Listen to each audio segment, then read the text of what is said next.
ಈ ಒಂದು ಪ್ರತಿಭಟನೆ ಹೆಣ್ಣು ಮಕ್ಕಳ ಗಣತೆಯ ಗೌರವನ ಉಳಿಸಕ್ಕೋಸ್ಕರ ಹಾಸನ ಒಂದು ಇಡೀ ಕರ್ನಾಟಕ ರಾಜ್ಯಕ್ಕೆ ನಂಬರ್ 1 ಅಂತ ಬೋರ್ಡ್ ಹಾಕೊಂಡಿದ್ದಾರೆ. ಆದ್ರೆ ಇದು ಇಡೀ ಪ್ರಪಂಚಕ್ಕೆ ನಂಬರ್ 1 ಆಗಿ ಹೊರಬಂತು. ಅವರು ಸರ್ಕಾರ ಏನು ಮಾಡೋದು ಬೇಡ, ಹೆಣ್ಮಕ್ಳ ಕೈ ಕೊಟ್ರೆ ಸಾಕು, ಹುಚ್ಚು ನಾಯಿ ಹೊಡೆದಂಗ್ ಹೊಡೆದು ವಿರೋಧ ಯಾವುದೇ ಕಾರಣಕ್ಕೂ ಅವ್ರನ್ನ ಸಂಸಾರ ಆಗೋದಕ್ಕೆ ಮುಂದೆ ಕೆಲಸ ಮಾಡಕ್ಕೆ ಅವಕಾಶ ಕೊಡಬಾರ್ದು. ರಾಜಕೀಯ ಜೀವನ ಮುಗಿದೋಯ್ತು ಅಂತಲ್ಲ ಮೇಡಮ್, ಇದು ಅವರಾಗಿದೆ ಮುಗಿಸ್ಕೊಂಡಿರೋದು. ಭವಾನಿ ರೇವಣ್ಣ ಅವರನ್ನ ಬಂಧಿಸಬೇಕು. ಅವ್ರು ಎಷ್ಟೇ ದೇವ್ರ ಪೂಜೆ ಮಾಡಿದ್ರು, ಎಷ್ಟೇ ಹೋಮ ಹವನಗಳು ಮಾಡಿದ್ರು ಅವ್ರಂತ ಸಣ್ಣ ಬಿಟ್ಕೊಡಲ್ಲ. ನಾವಿವತ್ತು ಹಾಸನದಲ್ಲಿ ಇದೀವಿ. ಇಲ್ಲಿ ಬೃಹತ್ ಪ್ರತಿಭಟನೆಯನ್ನ ಕೈಗೊಳ್ಳಲಾಗಿದೆ. ಪ್ರಜ್ವಲ್ ರೇವಣ್ಣ ಅವರ ವಿರುದ್ಧ ಹಲವಾರು ಪ್ರತಿಭಟನೆಗಳು ನಡೀತಾ ಇದೆ. ಡಾಕ್ಟರ್ ಆಗಿರಬಹುದು ಅಥವಾ ಕಟ್ಟಡ ಕಾರ್ಮಿಕರಾಗಿರಬಹುದು, ಕಲಾವಿದರಾಗಿರಬಹುದು, ಜನಸಾಮಾನ್ಯರಾಗಿರಬಹುದು, ಎಲ್ಲರೂ ಕೂಡ ಈ ಒಂದು ಪ್ರತಿಭಟನೆಯಲ್ಲಿ ಭಾಗಿಯಾಗಿದ್ದಾರೆ. ಪ್ರತಿಭಟನೆಯಲ್ಲಿ ಭಾಗಿಯಾಗಿರುವಂತಹ ಮಹಿಳೆಯರನ್ನ ಮಾತಾಡ್ಸೋಣ ಬನ್ನಿ. ಮೇಡಮ್ ನಮಸ್ತೆ. ಮೇಡಮ್ ನಮಸ್ಕಾರ. ಮೇಡಮ್ ಮೇಡಮ್ ನಿಮ್ಮ ಹೆಸರು? ತುಳಸಮ್ಮ ಅಂತ. ಈ ಒಂದು ಪ್ರತಿಭಟನೆ ಏನಕ್ಕೆ ಮೇಡಮ್? ಈ ಒಂದು ಪ್ರತಿಭಟನೆ ಹೆಣ್ಣು ಮಕ್ಕಳ ಒಂದು ಗಣತೆಯ ಗೌರವನ ಉಳಿಸೋಕ್ಕೋಸ್ಕರ. ಇವತ್ತು ಹೆಣ್ಮಕ್ಳು ಎಷ್ಟು ಚೆನ್ನಾಗಿ ಕೆಲಸ ಮಾಡ್ತಿದ್ದಾರೆ ಎಲ್ಲ ಕಡೆನೂ. ಆದರೆ ಈಗ ಈ ವಿಷಯದಲ್ಲಿ ತಲೆ ತಗ್ಸುವಂಥ ಕೆಲಸ ಆಗಿದೆ. ಈ ಹೆಣ್ಮಕ್ಳು ಹೊರಗಡೆ ಬರಬಾರ್ದು, ಹೊರಗಡೆನೇ ಬರೋಕ್ಕಾಗಲ್ಲ, ಕೆಲಸನೇ ಮಾಡೋಕ್ಕಾಗಲ್ಲ, ಎಲ್ಲೂ ಹೋಗಬಾರ್ದು. ಹೆಣ್ಮಕ್ಳು ತುಂಬ ಉಳಿಯುವಂಥ ಪರಿಸ್ಥಿತಿ ಆಗಿದೆ. ಯಾಕೆ ಅಂತಂದರೆ ನೋಡ್ತಾ ಇದ್ದೀರಿ, ಹಾಸನದ ಸಂಸದ ಪ್ರಜ್ವಲ್ ರೇವಣ್ಣನವರು ಎಷ್ಟೊಂದು ಕರ್ಮಕಾಂಡಗಳನ್ನು ಮಾಡಿದ್ದಾರೆ. ಆ ಒಂದು ಕರ್ಮಕಾಂಡಗಳ ವಿಡಿಯೋಗಳು ಎಲ್ಲರ ಮುಖವನ್ನು ತೋರಿಸಿ ಈ ನಮ್ಮ ರಾಜ್ಯದಲ್ಲಿ ಅದನ್ನು ತುಂಬ ಘೋರವಾಗಿ ಖಂಡಿಸ್ತಾ ಇದ್ವಿ ಅದನ್ನು. ಯಾಕಂತಂದರೆ ಈಗ ಹಾಸನ ಒಂದು ಇಡೀ ಕರ್ನಾಟಕ ರಾಜ್ಯಕ್ಕೆ ನಂಬರ್ 1 ಅಂತ ಬೋರ್ಡ್ ಹಾಕೊಂಡಿದ್ದಾರೆ. ಆದರೆ ಇದು ಇಡೀ ಪ್ರಪಂಚಕ್ಕೆ ನಂಬರ್ 1 ಆಗಿ ಒಂದು ವಿಷಯ ಹೊರಬಂತು. ಇದು ತುಂಬ ಕ್ರೂರವಾದ ವಿಷಯ. ನಾನು ನಿಜವಾಗ್ಲೂ ಹೇಳಬೇಕು ಅಂದರೆ ಹಾಸನದಲ್ಲಿ ಇರುವಂಥ ಒಂದು ಜನ ಇದನ್ನು ಖಂಡಿಸಬೇಕು, ಮಹಿಳೆಯರು ಇದನ್ನು ವಿರೋಧಿಸಬೇಕು. ನಾವು ಈಗಾಗಲೇ ಹೋರಾಟ ಮಾಡ್ತಿದ್ದೀವಿ. ನಾವು ಈ ಅಂಗನವಾಡಿ ಕಾರ್ಯಕರ್ತರು ಸಹ ಇಲ್ಲಿ ಭಾಗವಹಿಸ್ತಾ ಇದ್ದೀವಿ. ಹೆಣ್ಣು ಮಕ್ಕಳಿಗೆ ಮುಂದೆ ಕೆಲಸ ಮಾಡೋಕ್ಕೆ ಒಂದು ಒಳ್ಳೆಯ ಅವಕಾಶ ಸಿಗಬೇಕು, ಒಂದು ಒಳ್ಳೆಯ ಕೆಲಸಗಳನ್ನು ಮಾಡೋದಕ್ಕೆ ಒಂದು ಗೌರವ ಸಿಗಬೇಕು, ಘನತೆ ಸಿಗಬೇಕು. ನಾವು ಹೆಚ್ಚಿನದಾಗಿ ಹೆಣ್ಣು ಮಕ್ಕಳು ಕೆಲಸ ಮಾಡೋಕ್ಕೆ ಅವಕಾಶ ಆಗಬೇಕು ಅಂತ ನಾನು ಇದನ್ನ ಖಂಡಿಸಿ ವಿರೋಧಿಸಿ ನಾನು ಮಾತಾಡ್ತಾ ಇದ್ದೀನಿ. ಪ್ರಜ್ವಲ್ ರೇವಣ್ಣ ಅವರು ಮಾಡಿರುವಂತಹ ಕೃತ್ಯವನ್ನ ಖಂಡಿಸಿ ಮಾತನಾಡ್ತಾ ಇದ್ದೀರಾ. ಹಾಗೆ ಪ್ರಜ್ವಲ್ ರೇವಣ್ಣ ಅವರು 31ನೇ ತಾರೀಕು ಕರ್ನಾಟಕಕ್ಕೆ ಬರ್ತಾ ಇದ್ದಾರೆ. ಅವರನ್ನ SIT ತನಿಖೆ ತಂಡ ಏನಿದೆ ಅದು ವಶಪಡಿಸಿಕೊಳ್ಳಲಿದೆ. ಇದು ಗೊತ್ತಿರುವಂತಹ ವಿಚಾರವಾಗಿದೆ. ಅವ್ರೇನಾದ್ರೂ ಅಕಸ್ಮಾತ್ ಪ್ರಜ್ವಲ್ ರೇವಣ್ಣ ಅವರು ಜನಸಾಮಾನ್ಯರ ಬಳಿ ಸಿಕ್ಕಿದ್ರೆ ಪರಿಸ್ಥಿತಿ ಹೇಗಿರುತ್ತೆ? ಜನಸಾಮಾನ್ಯರ ಬಳಿ ಬಂದು ಅವ್ರೇನಾದ್ರು ಸಿಕ್ಕಿದ್ರೆ ಕಲ್ಲೊಡ್ದು ಅವ್ರನ್ನ ಗ್ಯಾರಂಟಿ ಹೆಣ್ಮಕ್ಳ ಕೈ ಕೊಟ್ಬಿಡ್ಲಿ. ಅವರು ಸರ್ಕಾರ ಏನು ಮಾಡೋದು ಬೇಡ, ಹೆಣ್ಮಕ್ಳ ಕೈ ಕೊಟ್ರೆ ಸಾಕು. ಖಂಡಿತ ಅವ್ರನ್ನ ಹುಚ್ಚು ನಾಯಿ ಹೊಡೆದಂಗ್ ಹೊಡೆದು ವಿರೋಧಿಸ್ತೀವಿ ಮೇಡಮ್. ಇಷ್ಟೊಂದು ಆಕ್ರೋಶ ಆಗಿರಬಹುದು ಅಥವಾ ನಿಮ್ಮ MP ಅಂತ ಹೇಳುವ ಒಂದು ಕಾರಣಕ್ಕೋಸ್ಕರ MP ಆಗಿ ಈ ಒಂದು ಕೃತ್ಯವನ್ನ ಮಾಡಬಾರ್ದಾಗಿತ್ತು, ಅಧಿಕಾರವನ್ನ ದುರುಪಯೋಗ ಪಡಿಸ್ಕೊಳ್ಬಾರ್ದಿತ್ತು. ನಿಜವಾಗ್ಲೂ ಹೇಳ್ಬೇಕು ಅಂತಂದ್ರೆ ಇವತ್ತು ತಾಯಿ, ಅಕ್ಕ, ತಂಗಿ ಒಂದು ಅವ್ರ ತಾಯಿ ರೀತಿ ಇರುವಂಥ ತಾಯಿ ಮನೆಯಲ್ಲಿ ಕೆಲಸ ಮಾಡುವಂಥ ಹೆಣ್ಣು ಮಗಳನ್ನು ಅವರು ಉಪಯೋಗಿಸ್ಕೊಂಡಿದ್ದಾರೆ ಅಂತಂದರೆ ಇದನ್ನು ಮಾಡಬಾರ್ದಾಗಿತ್ತು ಅವರು. ಇದು ತುಂಬ ಖಂಡನೀಯ. ಇದನ್ನು ವಿರೋಧಿಸ್ತೀನಿ. ಹೆಣ್ಮಕ್ಳಿಗೆ ಮುಂದೊಂದು ದಿನ ಗೌರವ ಸಿಗಬೇಕು. ನಮ್ಮ ದೇಶದಲ್ಲಿ, ನಮ್ಮ ರಾಜ್ಯದಲ್ಲಿ ಹೆಣ್ಮಕ್ಳು ನೆಮ್ಮದಿಯಿಂದ ತಲೆ ಎತ್ಕೊಂಡು ತಿರುಗಾಡಬೇಕು ಅಂತಂದರೆ ಇಂಥದನ್ನು ಯಾರೇ ಆಗಲಿ, ಯಾವುದೇ ಶಾಸಕರಾಗಲಿ, ಸಂಸದರಾಗಲಿ, ಯಾವ ಇಲಾಖೆ ನೌಕರರಾಗಲಿ ಯಾವುದೇ ಕಡೆನೂ ಮಾಡಬಾರ್ದು ಅಂತ ಖಂಡಿಸ್ತಾ ಇದ್ದೀನಿ. ಮೇಡಮ್, ಪ್ರಜ್ವಲ್ ರೇವಣ್ಣ ಅವರು ಏನಾದ್ರೂ ಮತ್ತೆ ಸಂಸದರಾದ್ರೆ ಈ ಒಂದು ಎಲೆಕ್ಷನ್ ನಲ್ಲಿ ನಿಮ್ಮ ಪ್ರತಿಕ್ರಿಯೆ ಹೇಗಿರುತ್ತೆ? ಅವರು ಸಂಸದರ ಆಗಬಾರ್ದಾ? ಅಕಸ್ಮಾತ್ ಸಂಸದರಾದ್ರೆ ಅವರ ಮುಂದಿನ ಪರಿಸ್ಥಿತಿ ಏನು? ನಿಜಕ್ಕೂ ಕೂಡ ಅವರು ರಾಜೀನಾಮೆಯನ್ನ ಕೊಡಬೇಕಾ? ಹೇಗೆ? ಖಂಡಿತ ಕೊಡಬೇಕು ಮೇಡಮ್, ರಾಜೀನಾಮೆ ಖಂಡಿತ ಕೊಡಬೇಕು. ಸೆಂಟ್ರಲ್ ಗೌರ್ಮೆಂಟು ಈ ಬಗ್ಗೆ ತುಂಬ ಆ್ಯಕ್ಷನ್ ತಗೋಬೇಕು. ಮತ್ತು ಅವರು ಪ್ರಜ್ವಲ್ ರೇವಣ್ಣ ಸಂಸದರಾದಕ್ಕೆ ಆಯ್ಕೆ ಇಲ್ಲ, ಅವರು ಕರ್ಹರೂ ಅಲ್ಲ. ಅವರು ಬಂದರೆ ಮಾತ್ರ ಗ್ಯಾರಂಟಿ SIT ಅವ್ರಿಗೆ ತನಿಖೆ ಮಾಡಲೇಬೇಕು. ಅವರು ಯಾವುದೇ ಕಾರಣಕ್ಕೂ ಅವ್ರನ್ನ ಸಂಸಾರ ಆಗೋಕ್ಕೆ ಮುಂದೆ ಅವರು ಕೆಲಸ ಮಾಡೋಕ್ಕೆ ಅವಕಾಶ ಕೊಡಬಾರ್ದು. ರಾಜಕೀಯ ಜೀವನನೇ ಮುಗಿದೋಯ್ತಾ ಹಾಗಾದ್ರೆ ಪ್ರಜ್ವಲ್ ರೇವಣ್ಣ ಅವರಿಗೆ? ಶೂನ್ಯ ಆಗೋದ್ರ ಹೆಂಗೆ? ರಾಜಕೀಯ ಜೀವನ ಮುಗಿದೋಯ್ತು ಅಂತಲ್ಲ ಮೇಡಮ್, ಇದು ಅವರಾಗಿದೆ ಮುಗಿಸ್ಕೊಂಡಿರೋದು. ಅದು ಮುಗಿದೋಗಿಲ್ಲ, ಅವರಾಗಿ ಮುಗಿಸ್ಕೊಂಡಿರೋ ಅಂಥದ್ದು. ನೀವು ನೋಡ್ತಾ ಇದ್ದೀರಿ ಏನಿದೆ ಈ ಪರಿಸ್ಥಿತಿಯಲ್ಲಿ. ಈಗ ದಯವಿಟ್ಟು ನ್ಯೂಸ್ನವರು ಇದನ್ನು ತುಂಬ ಖಂಡಿಸಿ ಎಲ್ಲ ಕಡೆನೂ ಹೆಣ್ಮಕ್ಳಿಗೆ ಗೌರವ ಕೊಡಬೇಕು. ಎಲ್ಲರ ಕಡೆ ಹೆಣ್ಮಕ್ಳನ್ನ ತಾವು ಮಾತಾಡಿಸಿ. ನನ್ನಂತೆ ನೊಂದಿರೋರು ತುಂಬ ಜನ ಮಾತಾಡ್ತಾರೆ ಈ ವಿಷಯನ. ನೀವು ಅವ್ರನ್ನ ಮಾತಾಡ್ಸಿದ್ರೆ ನನ್ನಂತೆ ವಿರೋಧಿಸಿ. ತುಂಬ ಹೆಣ್ಮಕ್ಳು ಪಾಪ ಎಷ್ಟೋ ಜನ ಊರು ಬಿಟ್ಟು ಹೋಗಿದ್ದಾರೆ, ಎಷ್ಟೋ ಜನ ಪಾಪ ಗಂಡಿಂದ್ರು ಅವ್ರಿಗೆ ಕಿರುಕುಳ ಕೊಟ್ಟಿದ್ದಾರೆ, ಆತ್ಮಹತ್ಯೆ ಮಾಡ್ಕೊಳ್ಳೋಂಥ ಪರಿಸ್ಥಿತಿ ಇದೆ. ರೇವಣ್ಣ ಅವ್ರ ತಂದೆ ಭವಾನಿ ಅವ್ರ ತಾಯಿ ಅಂತ ಮಗನ್ನ ಅವರು ಎರಲೇಬಾರ್ದಾಗಿತ್ತು, ಹುಟ್ಟಿಸಬಾರ್ದಾಗಿತ್ತು. ಓಕೆ, ಪ್ರಜ್ವಲ್ ರೇವಣ್ಣ ಅವರ ಬಗ್ಗೆ ತೀವ್ರವಾದ ಪ್ರತಿಕ್ರಿಯೆಯನ್ನ ನೀಡ್ತಾ ಇದ್ದೀರಾ, ವಿರೋಧವನ್ನ ವ್ಯಕ್ತಪಡಿಸ್ತಾ ಇದ್ದೀರಾ. ರೇವಣ್ಣ ಫ್ಯಾಮಿಲಿಗೆ ಇದೊಂದು ಅಂಟುಕೊಂಡಿರುವಂತಹ ಶನಿ ಅಂತಾನೆ ನೀವು ಹೇಳ್ತಾ ಇದ್ದೀರಾ. ಸೊ ರೇವಣ್ಣ ಆಗಿರ್ಬೋದು ಈ ಒಂದು ಪ್ರಕರಣದಲ್ಲಿ ಭಾಗಿಯಾಗಿದ್ರು ಅಥವಾ ಅವರು ಕೂಡ ಜೈಲಿಗೆ ಹೋಗಿದ್ರು.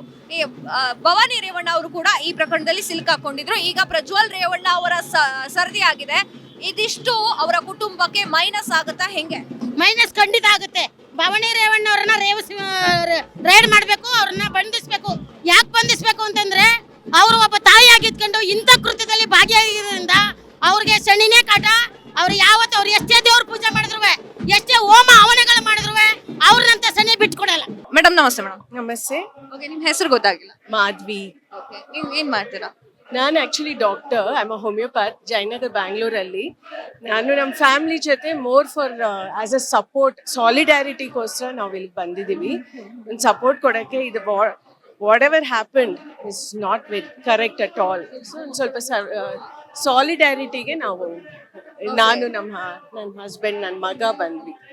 ವೀಕ್ಷಕರೇ ನೋಡಿ, ಡಾಕ್ಟರ್ ಆಗಿದ್ದಾರೆ, ಒಂದು ಸಮಾಜದ ಒಂದು ಒಳ್ಳೆ ಉದ್ದೇಶಕ್ಕಾಗಿ ಕೈ ಜೋಡಿಸಿದ್ದೀನಿ ಅಂತ ಕೂಡ ಇವರು ಹೇಳ್ತಾ ಇದ್ದಾರೆ. ಮೇಡಮ್, ಈ ಒಂದು ಹೋರಾಟ ನಿಜಕ್ಕೂ ಎಷ್ಟು ಪರಿಣಾಮಕಾರಿಯಾಗಿ ಇರುತ್ತೆ ಅಂತ ಅನ್ಸುತ್ತೆ ನಿಮಗೆ? ಇದು ಪರಿಣಾಮ ಆಗ್ಬೇಕು, ಇದ್ರದ್ದು ಕಾಣಿಸ್ಬೇಕು ಅಂದ್ರೆ ಒಂದು ಇವತ್ತಿನ ದಿನದಲ್ಲಿ ನಾವು ಎಂಡ್ ಮಾಡಬಾರ್ದು. ನಾವು ಇದನ್ನ ಕಂಟಿನ್ಯೂ ಮಾಡಬೇಕು. ಒಂದು ದಿನದಲ್ಲಿ ನಾವೆಲ್ಲರೂ ಬಂದು ಇಲ್ಲಿ ಸೇರ್ಕೊಂಡು ನಿಲ್ಸ್ಬಿಡೋದು ಇಲ್ಲಿ ಏನೂ ಅರ್ಥ ಇಲ್ಲ. ಇದನ್ನ ನಾವ್ ಎಲ್ರೂ ಸೇರ್ಕೊಂಡು ಕಂಟಿನ್ಯೂ ಮಾಡ್ಬೇಕು. ರೇವಣ್ಣ ಪ್ರಜ್ವಲ್ ರೇವಣ್ಣ ಶಿಕ್ಷೆ ಸಿಗಲೇಬೇಕು. ಅಲ್ಲಿ ತನಕ ಇದನ್ನ ಕಂಟಿನ್ಯೂ ಮಾಡಿದ್ರೆ ಒಂದು ಅರ್ಥ ಸಿಗತ್ತೆ. ನಾವು ಒಂದಿನ ಇವತ್ತೆಲ್ಲರೂ ಸೇರ್ಕೊಂಡು ಇವತ್ತೆಲ್ಲ ಇಷ್ಟು ಜನ ಸೇರ್ಕೊಂಡಿದ್ದೀವಿ, ತುಂಬಾ ಖುಷಿ ಆಗ್ತಾ ಇದೆ. ಬಟ್ ಇದನ್ನ ಕಂಟಿನ್ಯೂ ಮಾಡ್ಬೇಕು. ಈ ಹೋರಾಟ ಕಂಟಿನ್ಯೂ ಆಗ್ಬೇಕು, ಒಂದೇ ದಿನದಲ್ಲಿ ನಿಲ್ಬಾರ್ದು. ಪ್ರಜ್ವಲ್ ರೇವಣ್ಣ ಅವರು 31ನೇ ತಾರೀಕು ಕರ್ನಾಟಕಕ್ಕೆ ಕಾಲಿಡ್ತಾ ಇದ್ದಾರೆ. SIT ತನಿಖೆ ಕೂಡ ಆರಂಭವಾಗಿದೆ. ಅವರ ವಿರುದ್ಧವಾಗಿ ಹಲವಾರು ಪ್ರಕರಣಗಳು ದಾಖಲಾಗಿದೆ. ಅದರಲ್ಲಿ ಲೈಂಗಿಕ ಕಿರುಕುಳದ ವಿಚಾರವಾಗಿ ತುಂಬಾ ಪ್ರಕರಣಗಳು ದಾಖಲೆ ಆಗಿದೆ.